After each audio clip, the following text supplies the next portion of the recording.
Good afternoon. My name is Britt, and I'm going to be speaking to y'all today about school uniforms. The current social and emotional burden of school uniforms is an age-old tale of discipline and conformity. It is my personal experience, both as a former private and public school student, that school uniforms oftentimes do not keep students in line and distracted. It is actually shown in studies documented through Britannica.org that there is no direct correlation to attendance, grades, or academic preparedness coming from school uniforms. Historically, school uniforms dated back as old as 1222, where the Archbishop mandated the use of the capa clausa, which was a robe-like uniform that he used to uniform his students. When we look at why we think that we need school uniforms, why do we feel that this is important? Is it to keep students in line? Is it so that they don't have distractions?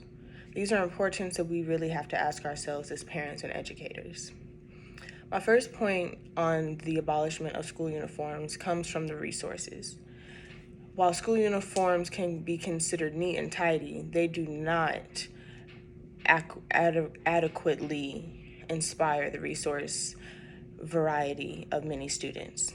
School uniforms oftentimes do not reflect an economically diverse school, as many schools that do mandate uniforms often require additional fees or even housekeeping for additional uniform pieces. This aspect of school uniforms is oftentimes commercially driven and has little to do with economic achievement. When we look at the satisfaction of why school uniforms should be implemented, is it really because that schools should only have one look?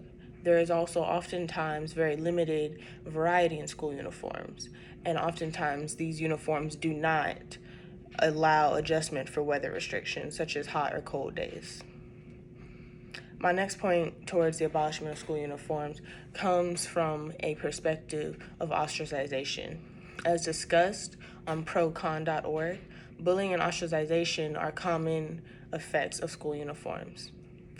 These uniform pieces can be emotionally draining for students, as they also have a very large restriction of movement. Because uniforms can be confusing to children who are unfamiliar with such rigid policies in schools or may not go to a school that enforces uniforms, this can also lead to bullying. Also noted is that uniforms, because they must be pressed and tidy, this oftentimes can cause bullying within the student's private school environment if their uniform is not to code, because it is much easier to spot flaws on a uniform when everyone is supposed to look the exact same. My next point is going to touch on self-expression as discussed in the Ethics in Education Journal. Me personally, I consider self-expression a form of art expression and a very important piece in visualizing individuality. The actions that school boards and parents should be taking to eliminate school uniform is going to be taking students in the correct steps towards preparation for the current day, not the past. This is going to build preference on autonomy for students, as they are also going to be able to have their own precious routines for the morning that can help them mentally prepare for the day. It's also shown that keeping hair a certain way, such as braided for girls or cut closely for boys, is oftentimes infringing on cultural norms and values. School uniform policies and dress codes are rarely culturally inclusive, and because of this, we must look at ourselves from an intercultural perspective as well.